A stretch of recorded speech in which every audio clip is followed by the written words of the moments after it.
Hey everyone, welcome back to part 3 in this summer webinar series.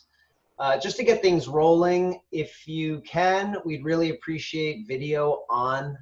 We're not going to judge your backgrounds, but it just makes these far more enjoyable experiences. I know your professors may be cool with like a bunch of dark screens, but we'd love to get to know you and see you. So. So with that, yeah, part 3 in the webinar series this summer. This has been a new development in the program, and hopefully you're all finding it useful, enjoyable. I think one thing that we've seen is Colgate students are really good at adapting on the fly. I know a lot of your plans this summer have shifted and changed. I think this is like a great example of how to be entrepreneurial and use your time most effectively. And I think what we're hearing a lot of is, hey, I have a bit more time to work on my venture this summer. So we've been trying to introduce topics and concepts that are hopefully useful to you immediately during this summer so that you can make some progress on your ventures. And today we're going to be talking about really, I think, getting to know and understand your customer, your user, particularly through interview and survey. We're very lucky to have one of our lead mentors in the program, Andres Echenique, who's local to Colgate. He is based up near Syracuse. He's an entrepreneur, an intrapreneur, a mentor, an advisor. He knows a lot about a variety of things. If I had to put a bunch of meta tags to Drace's LinkedIn, it would be everything from influencer marketing to search engine optimization, search engine management, computer programming, liberal arts education. He thinks across a variety of parameters, you know, just again, across the spectrum. I've learned a tremendous amount from him over the years, and you know, hopefully he can impart to you all today some knowledge and some tactics for how to go about learning what your customers and your users care about in what you're building. We often talk in the program about the difference between thinking and knowing. You may think you have a great idea, but unless you're going to buy 1 million units, it kind of doesn't matter. So we want to move from thinking to knowing that your target wants what you have. And with that, I'm going to hand the reins over to Andres, to walk us through a presentation. We want to make this as interactive as possible throughout the presentation. If you have questions, please submit them in the chat. Carolyn will be monitoring that, and we'll look for moments throughout the next hour to answer some of those questions. And just lastly, again, if you're joining late, please encourage you to turn on the video. We would love to see your beautiful faces and get to know you a bit better. So, Drace. Hey everyone, great to meet you. Hope things are well for you. Welcome to TIA. And thanks for that intro, Wills. Some of what you said is true. Introduction on this. I've done a lot of work in a lot of areas, a lot of research things myself, in a variety of different contexts. So some of this is taken from my direct experience, but it's also from through the eyeballs of starting a company or having a product idea. What I want to do is give you a context for research. There's lots of ways to do research. You guys are all smart. Not all ways to do research fit all situations. You're going to figure that out. What I mainly want to do here is give you a context for what you're trying to get out of research as it relates to your ventures or products. So, welcome to the show. Let me share my screen here.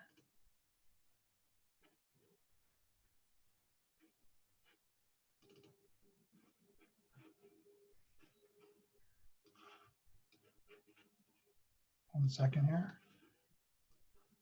We're seeing that, yes? Yes. Okay, So Bloom County, I don't know, you guys, I know are way too young to remember this cartoon, but it was a pretty great satirical cartoon, commentary on lots of things from the 80s, I think, and 90s maybe. And I thought I'd start with this. I'll let you read it. Give me some thumbs up when you've kind of gotten the gist of this. There's 3 of these to go through.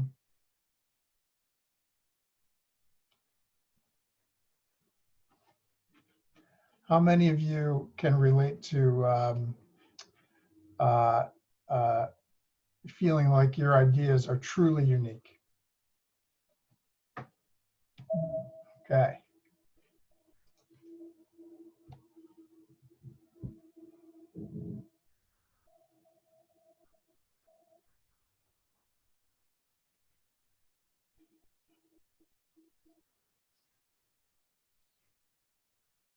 Anybody had that experience in talking about their products yet? Yes, no? Yeah. Okay, wait, there's more.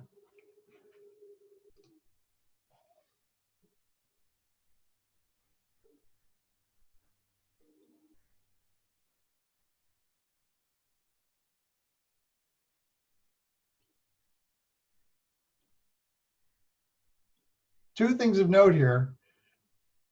You'll hear a lot about this as you work your way through TIA. Failure is hardly very original. Failure is a part of every startup. You're going to hear lots more about that. And failing fast is a really important strategy in terms of your startup. Trying to get through if you can get through the wrong answers fast, you'll get to the right answer sooner. So that's part one. Part two is the slaying of an original, beautiful hypothesis by an ugly fact. And that's where research fits in, so that you don't have that scenario. So some might say your idea sucks, or does it? That's the question here. And why do we need to know this? This is intuitive. It's worth saying out loud. You know, is anyone actually going to pay for this? Like every entrepreneur gets pretty enamored with their own idea in their world of one.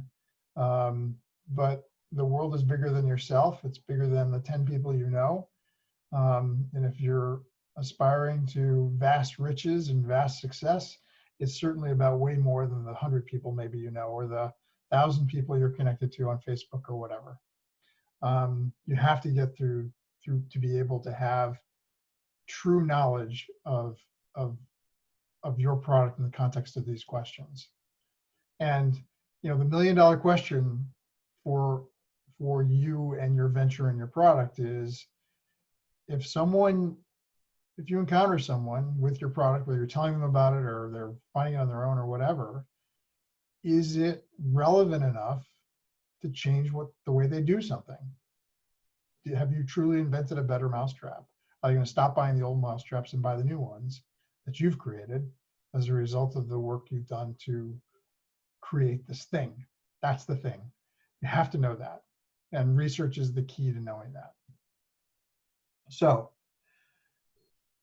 any questions before I go on? Comments? Okay.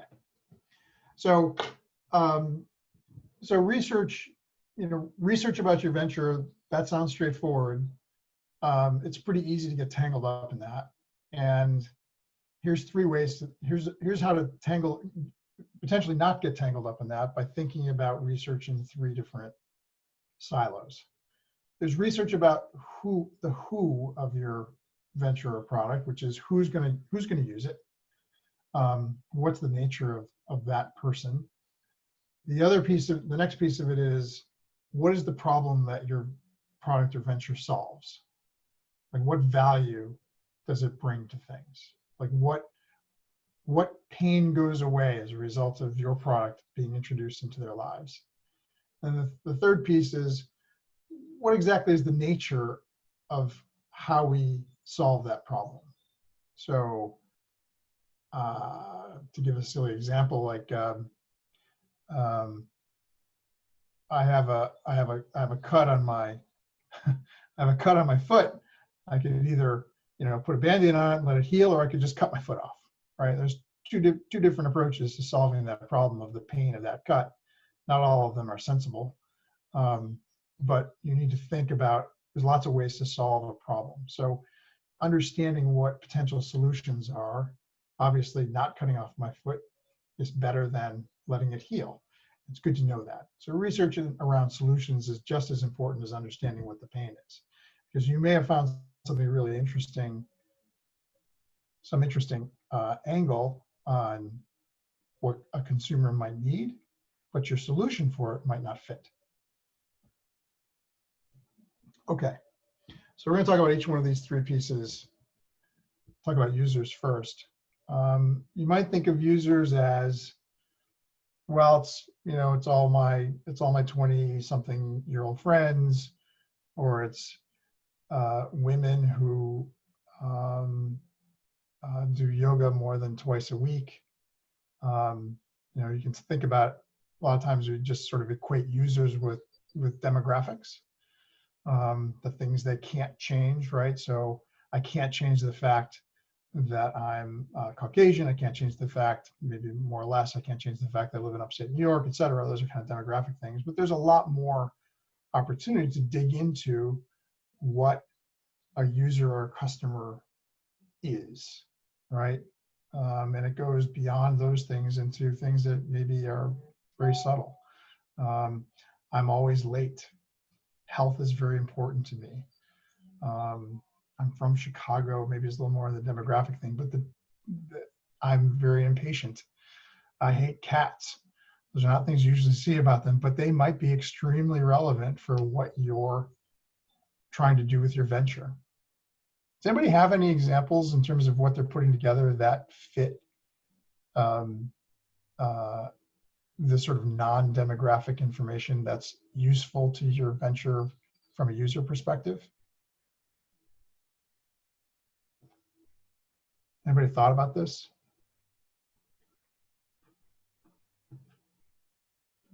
This is when I say, is the audio working?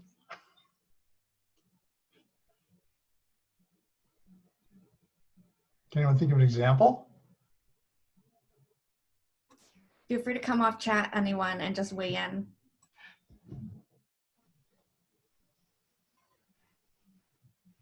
I'm sorry. Well, this is when you do your speech about how TIA is really interactive. Yeah, I would say questions and input are viewed as a sign of intelligence. So I'm not quite sure I understood the question. Would you mind repeating it? Sure. So we have these characteristics of what a user or a customer for your product is, right? Here are some examples. Some of them are pretty straightforward. I'm 20 years old. Some of them are less obvious. Like, I feel like no one understands me, right? You might have a product that's perfect for the person who always feels like no one understands them. Right? So when we talk about, well, who's the customer for my product? It's not just age and geographic location and gender and whatever else. It could be lots of things that are way less tangible and things that are maybe unique to what you're trying to accomplish. So my question is anybody have any examples of attributes of their prospective customers that maybe are a little off the beaten path, or ones that sort of, now that we're talking about this notion of users, something you hadn't thought of before? Does that make sense? Yeah, I'll give an example for the project I'm working on. I'm doing a project that's trying to help startups, entrepreneurs, and small businesses source student talent to solve meaningful projects in a remote setting. So I would say that the real demographic that we're trying to target on the student side of things is really freshmen and sophomores, students trying to get sort of their foot in the door and trying to experiment a little bit before they go on the big junior summer internship or that post-graduation job, really as a way to get them to experiment with different sort of business segments. So I would say that the typical user would be probably freshman, sophomore, or junior, ambitious, and sort of and really has like a go-getter mentality, someone who would be willing to step out of their comfort zone to try something new for a week, 2 weeks, or a couple months, and just to see how they like the experience and are interested in how it can compound into bigger experiences later on. Yeah, that's great. So your notion of your customer is not only, you know, the things they can't change, but also a function of where they are in their life for Yeah, for a relatively short period of time. Right? You're going exactly. to age out of your group. People are going to age Yeah. into it and age out of it, right? People are aging into it, aging out of it, and the whole idea is really, really about while they're in there, giving them a way to compound experiences into bigger and better things later on, so that when they are applying for jobs, when they are doing, going for internships, they have a treasure trove of experiences. Where even if they're micro entrepreneurial experiences, that they can say, "I've done X, Y, and Z," and really sets themselves apart from the competition and helps give them an edge, so to Yeah, speak, when it comes to getting a job. that's great. Thank you for that. Very good. Very, very good. Okay. If So I could just add one other yeah. here, looking for whatever reason, Shane, your face is appearing a lot on my screen. And I would say yours would be, I don't want to feel FOMO on Sunday morning. Would you say that makes sense? Like for me personally? Yeah, your user. It's like, I don't want to Oh, yeah. make sure that I didn't miss the thing that happened on Saturday night. Yeah, I was thinking of like a personality type, like a extroverted, introverted kind of like, you can't really like define that metric. It's something that like everyone kind of like has a different level of. And like for my project personally, that like we'd be targeting like extroverts, like people who want to like go out and like socialize with others. Great. Cool. Okay. Part 2. What problems sound like? Pretty obvious, I think, on this. You're really trying to get at what the pain is. Maybe got examples of pain points they're trying to solve with their products.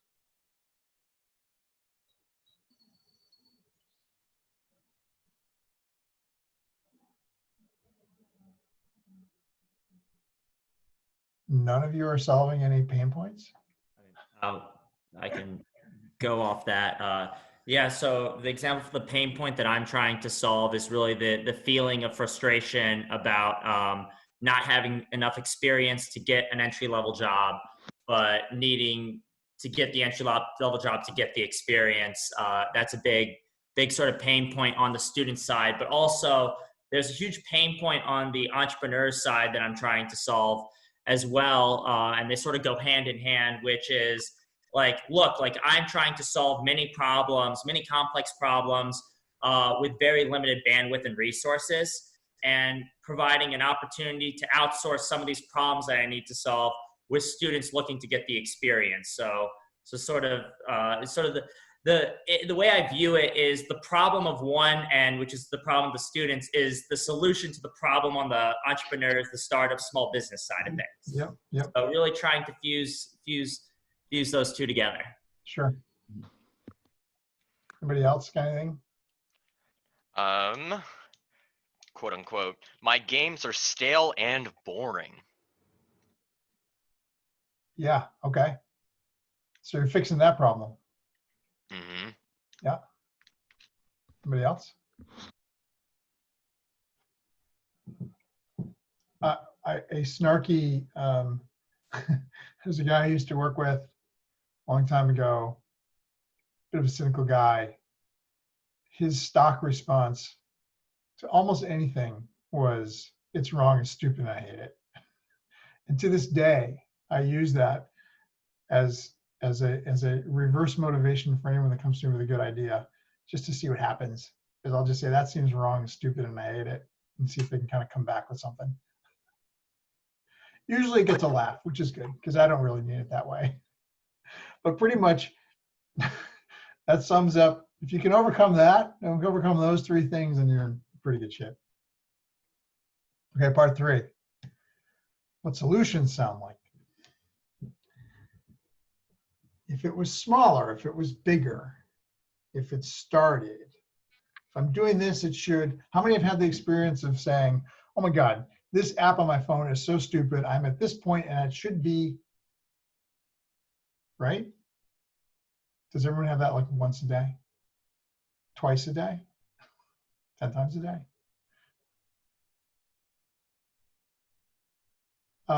In the second column here, can you guys see my mouse move around? Yeah. What's the second one on the right column? I'll take a crack at that. Someone? Oh, you can imagine someone saying that, right?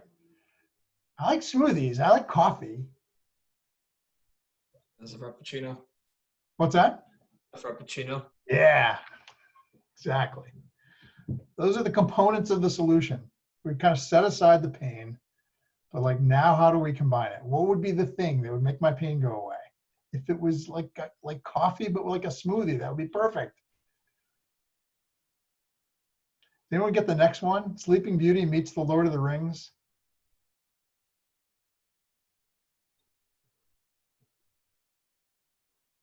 Maleficent.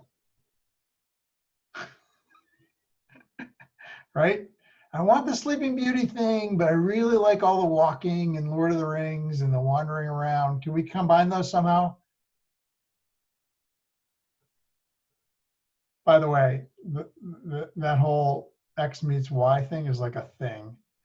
And if you ever have a free hour to go down a rabbit hole, there are sites that have nothing but hundreds of these for every movie you've ever thought of. And some of them are just hilarious, absolutely hilarious.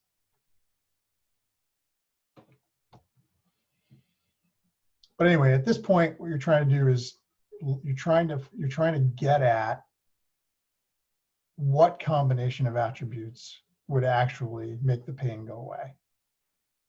And it's not trivial, right? Because there's lots of ways to solve a problem. And you can probably come up with 10 of them, and 9 of them are unacceptable for some other reason, right? Because it's the law of unintended consequences, right? As soon as you rearrange things, you've changed the world, and now suddenly it might not work. Even though it solves the problem, maybe it's too expensive, maybe it's the wrong color, maybe it's whatever. So you have to not just solve the problem, but not create other problems in the course of that. Does anybody have a situation where you're trying to solve a problem? You've identified a pain in one of your customers, and you've had to come up with different ways to solve that already? Just in talking about it, maybe not like actually building it or making anything. But have you gone through the experience of saying, oh yeah, this person has this problem, I could do it this way, or I could do it that way, or I could do it that way. I could do it that way, but that's crazy. Anybody gone through that process in their head? Or even with a person? Does the question make sense? Yeah, I think it makes sense. I really haven't had that experience with a person before. It's been mostly just like iterating through different designs for the product I'm working on. Like for example, I have an issue with the current, that the current was too large for the system, so just kept overloading it. So there's like 20 different ways of solving that. You can either like reduce it or like as it through a filter, etc. It's just like going through different iterations that don't really cause more problems than the chain. Yeah, there you go. That's so true. Cause more problems, right? So to kind of just bring it back, right?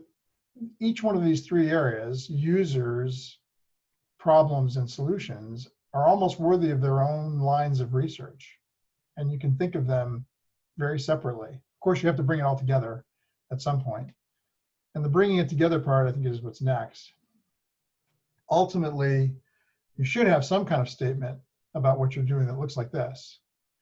For some kind of user, fill in the blank there, NUCO, or your product, or whatever it is the solution. So I'm filling in whatever the solution is that solves some particular problem. So for something, NUCO is the thing that delivers that benefit. So I want to get through a couple of these. There's a lot of ways you could do Uber, but consider this. This is one way to think about Uber. Uber does a lot of things, obviously. For young urban professionals, Uber is the most convenient way to get private transportation. That saves time and delivers a more pleasant ride experience, right? they're solving the problem of it's a hassle to get a cab and it's crappy to ride in a cab. That's the pain point, and their solution provides that convenience. Like I said, there's a lot of ways you could craft this for Uber, but that kind of is a way to frame up what you're doing. And then that's a good reference point for you to try to get to with your research. Like your research you should have research that provides support for those three statements. Does that make sense? You want to try one? Sharpie, let's do Sharpie.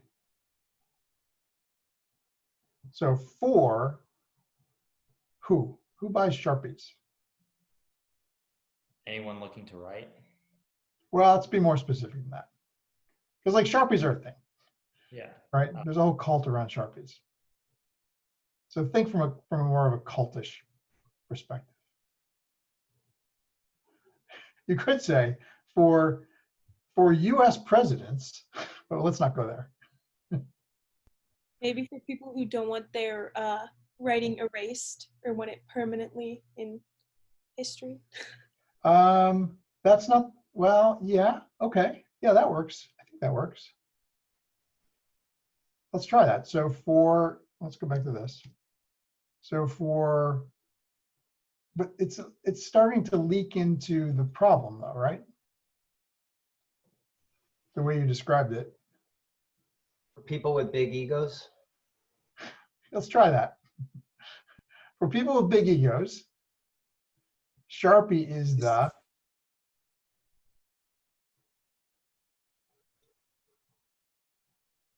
what's the essence of a Sharpie? Trendy permanent marker.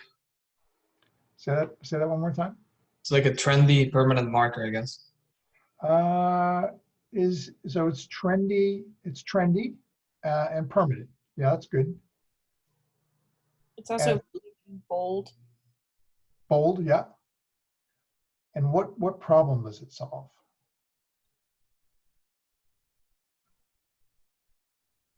And what is the solution that it provides? And see, this is, it's interesting. It's not simple, is it?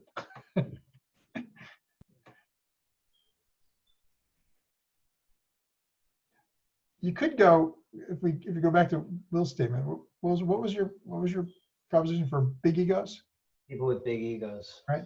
So it's about self-expression, right? The pain is I can't express myself well enough. I need something that's going to reflect my giant ego. So what is Sharpie providing in that context? What does an ego want? An ego wants never to be forgotten, right? And an ego wants to be louder than everybody else. So what does Sharpie provide? Permanent ink and amazingly bright colors. See how that works?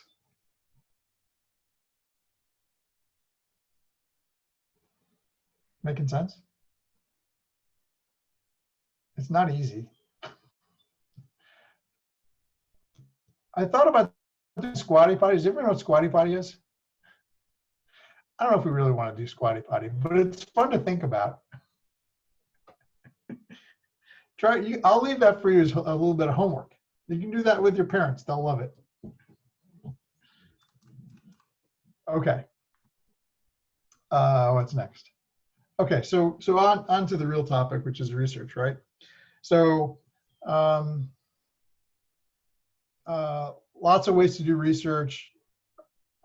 I'm sure some or all of you are going to get through some course at Colgate that's going to talk a lot about research.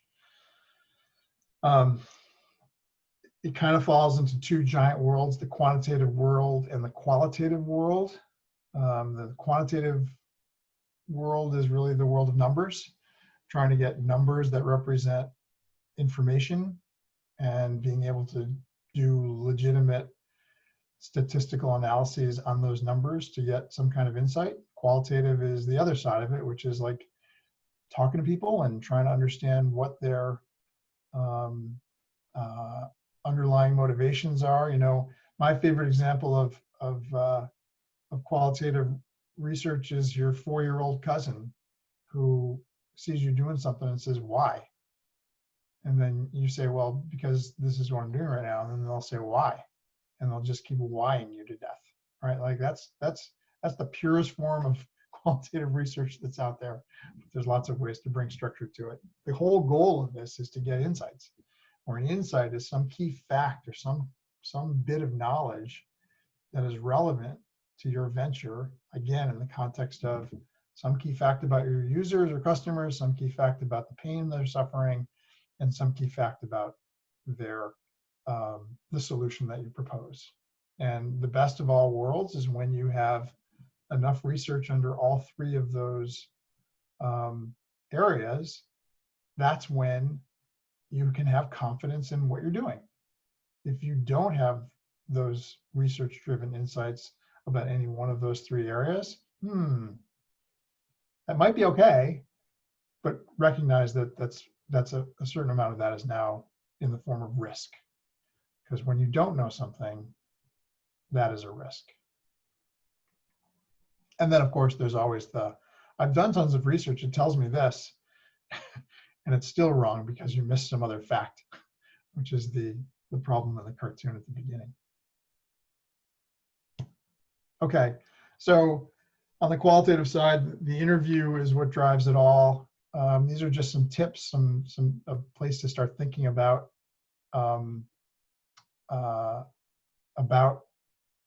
what an interview is like.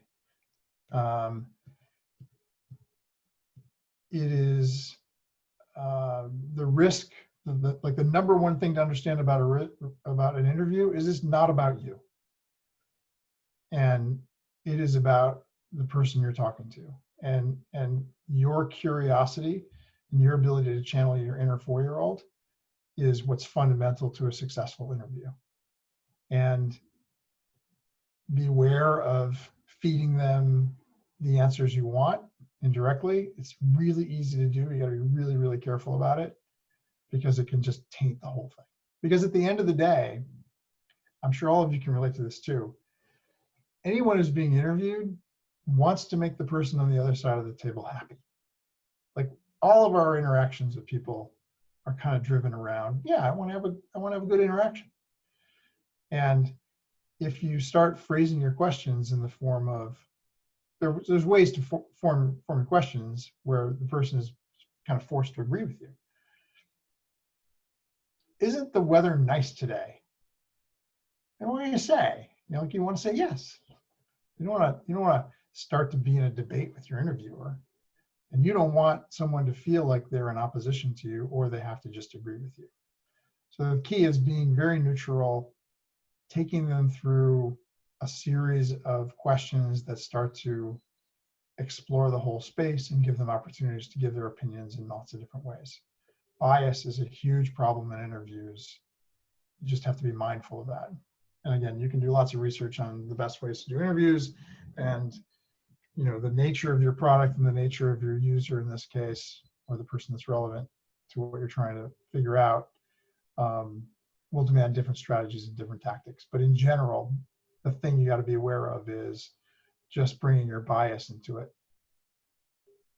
And the bias can be for you, right? You could have bias that forces them to think favorably of you and whatever it is you're pitching, or the bias could be against something else, like the way you phrase, you know, instead of saying, tell me about your experience with the iPhone, that would be a nice neutral way to say it. You know, a biased way to say it would be, don't you think that the iPhone is unreliable, you know, underwater? Like, then that forces a yes, no, and it doesn't really give them a chance to sort of talk about it. So the whole idea is open questions, get dialogue, don't be biased. Questions on that?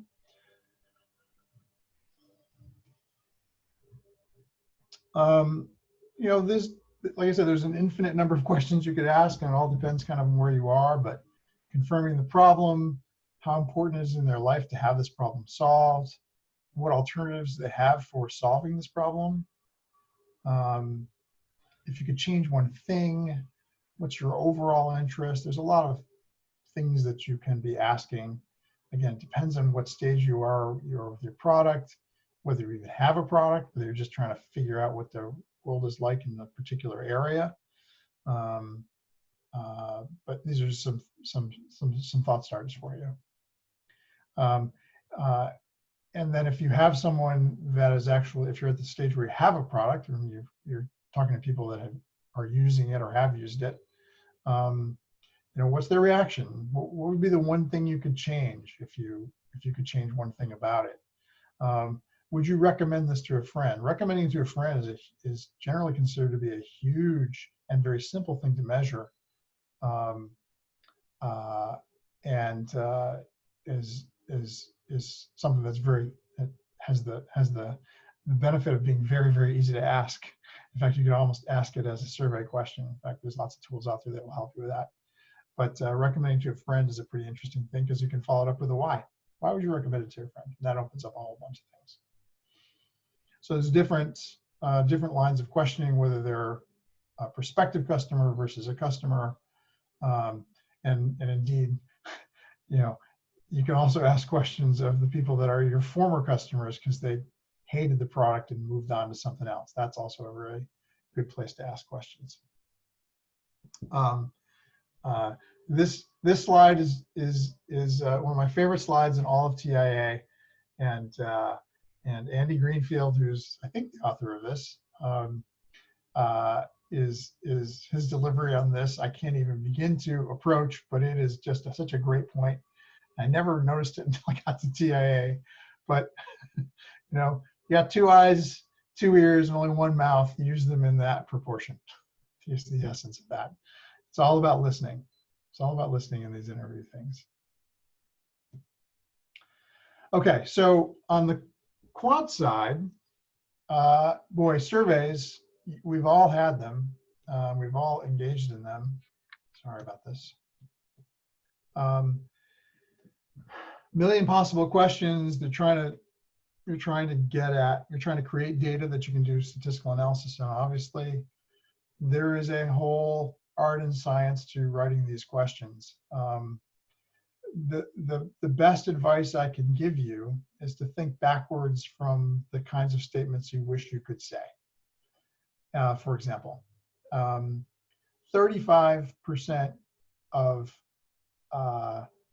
20-year-olds struggle with finding clothing for riding motorcycles. Like, what's the right thing to wear? Because if you have that statement, 35% of blah, blah, blah, blah, blah, and that of part is your customer, then that is a very simple way to provide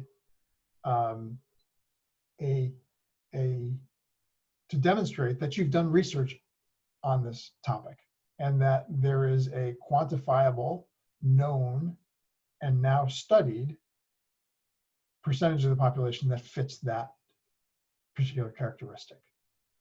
So if you were to imagine a perfect conversation with a perfect customer when they're saying, why should I buy your stuff? You'd say, well, 35% of the people in your category have this problem, and 66% of them identified as this kind of attribute would solve that problem. And 89% of the people that have tried my product to date have found it to fit. Like, that's a great place to be. Now, you won't be able to get there directly with just 3 questions in terms of a survey, but if you think from that point backwards, like, what are the questions you could ask that would get you to that? That's a good way to start thinking about your survey. And again, it's kind of channeling the inner 4-year-old. Every statement has a why behind it, and another one behind that one, and another one behind that one. And that's a way to think about how you can design your surveys. And again, there's an infinite number of resources out there about how to design these. And you guys are smart and you'll do your research and provide this. But just as a place to start, thinking backwards from the statements you wish you had is a good way to start to narrow it down. There are also lots of other research techniques that kind of fall in between quant and qualitative. You know, if you're trying to get at, a lot of times people don't have words for the things that they feel or think. And if you're trying to get at, you know, like, you know, at the end of the day, Coca-Cola is is flavored sugar water, right? But Coca-Cola has created a whole thing around it, right? It's for an active lifestyle. It's, you know, communicates a certain personality perhaps that goes along with Coca-Cola that, you know, Wegmans brand Coca-Cola doesn't have, right? But Coca-Cola has that. And so how do you put that in words? So sometimes people don't know how to put that in words. So smart researchers will sometimes take photographs, collection of photographs carefully curated to reflect different things that they care about, and just put the photographs in front of a research subject and ask them to sort them. Or say which one represents them most accurately, or which one represents how they feel when they drink something or other, or what's the feeling they get when they, you know, drive their car. You know, there's lots of ways to kind of try to pull out feelings and emotions that are hard to talk about. And you know, why is that relevant? Well, because some products live and die by just that one tiny little thing, like Coca-Cola. Like, it's, what is Coke, right? Flavored sugar water, but it's way bigger than that. It's way bigger than just its ingredients. What are those intangibles? How do you get to those? So there's lots of other tools you can use. Mood boards is another one where you ask people to just like go through a magazine, cut out all the pictures you like, put them on a board, put them in some order, and talk about it. You'll get at some things that way. So lots of things you can do. You can be creative about it. And sometimes it's more fun for people to engage in, and maybe a little more interesting for you too. But there's other systems out there for researching. And then last but not least, the most important thing is to just document the hell out of everything. Like, has everyone here had a science class, right? Did you ever take chemistry in high school? What was the number one thing in chemistry? Your lab notebook, right? Write stuff down. What happened in the lab? It's the same thing here. Like, there's nothing more important than writing everything down. And you know, maybe it's a collection of videos, or maybe it's a collection of audio recordings or whatever, but you need to be able to write everything down.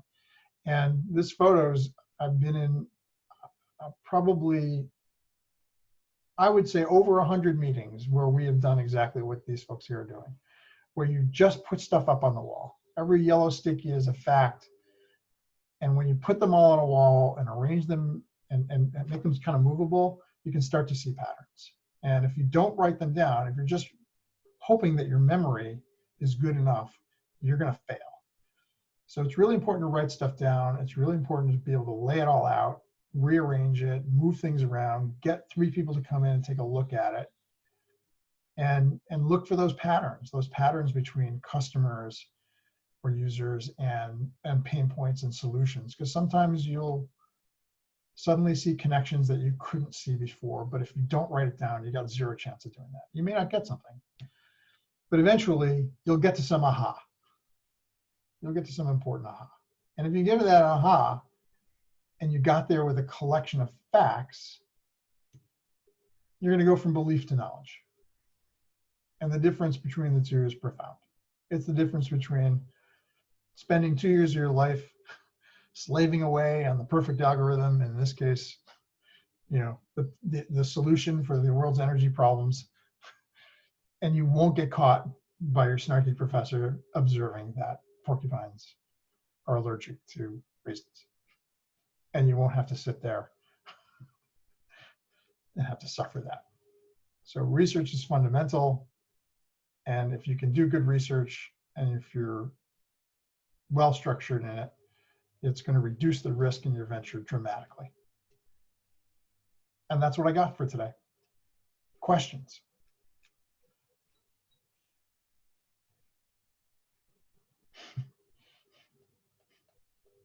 People clapping. Thank you. Andres, I might ask you to stop the screen share so that we can all move into gallery view. That way we can see everyone. Hell yeah. Perfect. Yeah. All right. Well, we've got, up to 12 minutes left. So please, this is your opportunity to ask your questions of Andres and take advantage of his expertise. It's available to you undivided right now.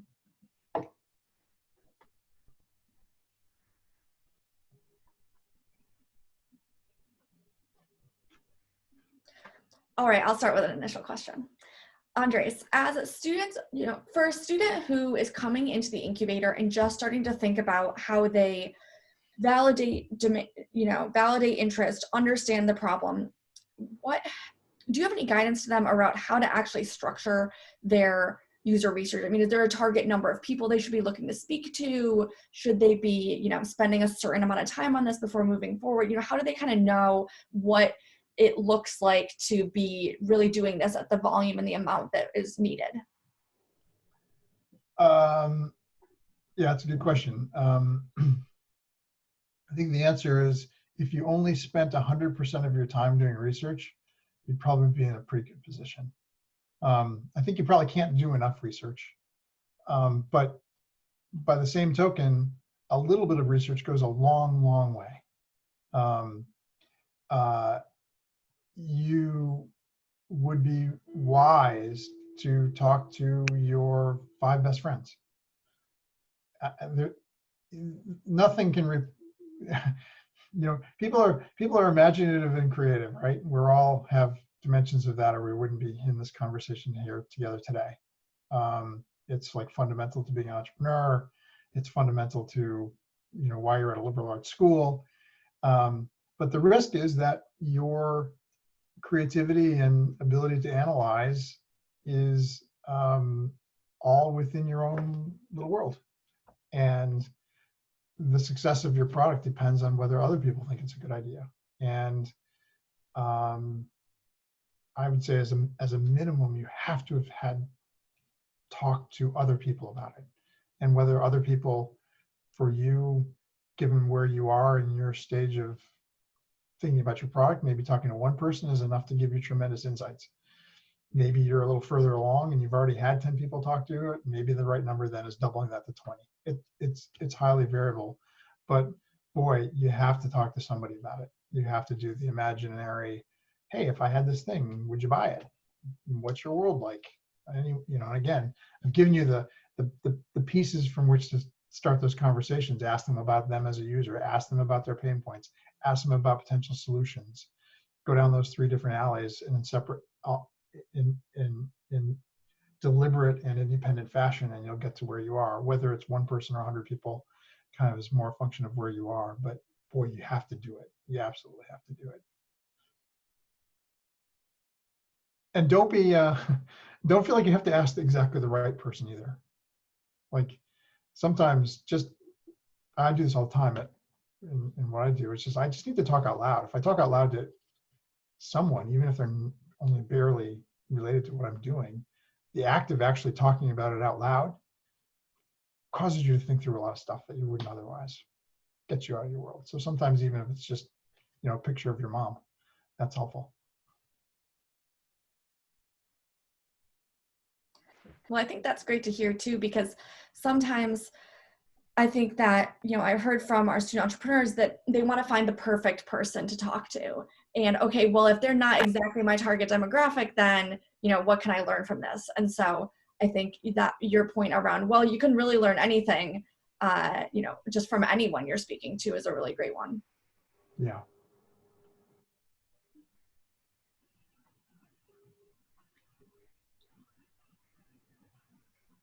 Any other questions? I can keep on asking questions. I've already. Yeah, I've got questions too, but I want to give everybody here, the entrepreneurs, a chance. What would be some of the best methods to translate qualitative data into quantitative measurements? Can you give me an example? So say I talk to a gamer and they say like, oh, I really like this um genre, and they give me whys, and we identify the whys, and then we group them into categories. Would that be an example? Is that a way of translating qualitative? Yeah, absolutely. That's perfect. That's perfect. Cool, thanks. Yeah. So like starting to have a histogram that shows interest by category. And you know what happened? Here's another thing I didn't talk about is sometimes sometimes qualitative research will, one of the outputs of qualitative research can be um, a set of quantitative questions to ask, right? So if you go through an interview and you suddenly discover that, oh, gaming categories is really important in this target market I'm going after. Now, and if you, through 5 interviews, start to hear that these are the categories that are in my world in the world of my prospective customer, then you can take that information and turn it into a simple quantitative survey where you say, you perhaps pose the question to the survey taker, rank these 5 categories in order of importance to you, or whatever. There's lots of ways to do this, but yeah. So sometimes the qualitative side can drive the quantitative side in terms of, now that we've found this is a thing, let's really dig deeper in a quantitative sense, on perhaps a larger audience, because like your interviews obviously are harder to do, but if you find some kind of vein like that to tap, it's it's easy to do a survey that you send off to 1,000 people, let's say, and now you have 1,000 people's perspective on what that one question might be. So that's a good connection there. Thank you for answering.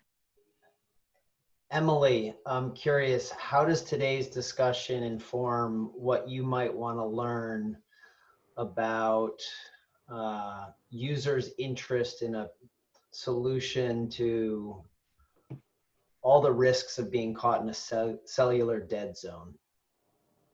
Yeah, this talk has really been helpful in kind of helping frame the questions I would want to ask the people that would be going through these dead zones, if it's an actual problem that they think they have, or even just if they don't think they would use it, if they would have someone in their family that they would want them to use it. So kind of like framing a question while they may not see it directly as their problem, and kind of seeing how it can still be incorporated that way.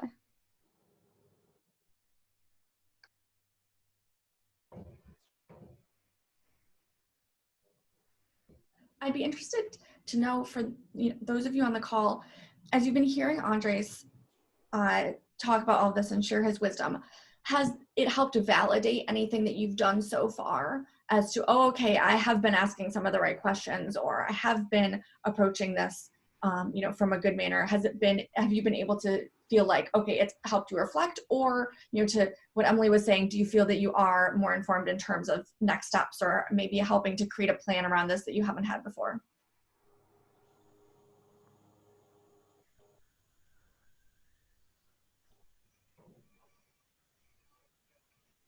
Has anybody done any research yet that's worth talking about? I've done a bit of research back in fall 2019, but that survey was a little bit too broad. It wasn't. The thing about it is that we are working in a more niche submarket of the video game industry, and it was just our survey was generally too broad.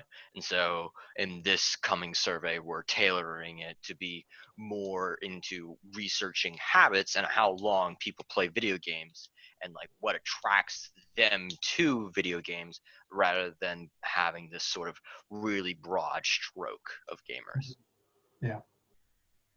Yeah, scope is pretty important to think about. It's hard to, you're never going to get it right in the first interview or the first survey, that's for sure. And every time you do a survey, every time you do an interview, you're going to go, oh, why didn't I ask that? Or geez, now that I hear that, I'm asking the wrong questions. Expect this to be iterative. Don't think that because you asked 5 people about whatever it is you're doing, that you're all set. Like it just never stops. Zoe, Christine, do you feel a bit better armed on how to ask questions around people's interest in upcycled denim? I would most definitely say so. I feel like a lot of the questions that we were planning on asking consumers in the near future, it was more focused on them as a consumer in regards to the denim industry specifically, but trying to learn about the consumer on a personal level, about asking questions about, like, again, like the introvert versus extrovert. Just trying to get to know them as an individual is something that we're definitely going to incorporate into our questions in the future. Yeah, that's a very interesting line of questioning, the introvert extrovert stuff, because just to give you an example, like if you discover, I'm making this up obviously, if you discover that the concept of upcycled denim really appeals to introverts, you can turn that around and integrate that into how you communicate, right? Like an introverts and extroverts want to be communicated with in very different ways. And knowing that and integrating that notion, that research, that finding that you just discovered into your subsequent research and indeed the marketing and whatever else could be a huge advantage. And that's always the interesting thing about research, is you just might find some correlations between things that you just would not expect. And that's where like putting everything up on the wall is really useful. Not being afraid to ask questions that seem far afield of what you're talking about. Like you might be in some sustainable something or other. Not all your questions need to be about sustainable something or other. You can go over and ask questions about almost anything, and the correlations could be very, very, very valuable in terms of how you build and market your product. A very famous example of that was Subarus in the 90s. Subaru discovered that some significant percentage of their customers were lesbians, and they launched a whole campaign for like a couple of years where they had lesbian spokespeople and very blatantly tuned their advertising to be about lesbians and Subarus. And I owned a Subaru for a while, and one of my bandmates always said to me, "There's only two people that drive Subarus. It's old. Three kinds of people drive Subarus. It's old people, lesbians, and Trace."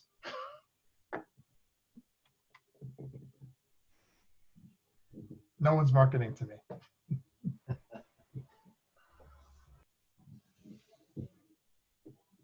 Awesome. Well, we're actually now just at time. So this is perfect. Andres, thank you so much for leading this conversation. A few students had to drop out early, and they actually all sent me private messages saying thank you and that they really enjoyed the content. So I know that this has been fabulous. I think everyone's gotten so much out of it. And yeah, thank you. Thank you again for everything you do. My pleasure. Great to meet you all. Great to see you guys again, Carolyn and Ann and Wilson. Perfect. Yeah. Next week, we have another webinar Wednesday at noon. This one is featuring Charlie Lambropoulos, I hope I got that right, who is class 2007. He's a chief product officer at a startup. It's going to be all about testing, simulations, hacks, and MVPs. This is actually going to be an amazing session. Wills and I had a conversation with him earlier this week, and he's really focused on helping you think through how you can really create something and put it out there in the market and get immediate feedback, so that you aren't spending months creating the perfect solution only to have your first batch of customers say, actually, yeah, this isn't what we want at all. So we look forward to seeing you all then. All right, what was that, Wills? It sucks, it's stupid, and I hate it. Yeah. Yep. Exactly. All right. So we'll see you all then. In the meantime, please don't hesitate to reach out with any questions, and we'll send a follow-up email with the recording and anything else that you might need. Great to meet you all. Thank you. Great. Thanks, Thank everyone. you. Thank you. See you next week. Bye-bye.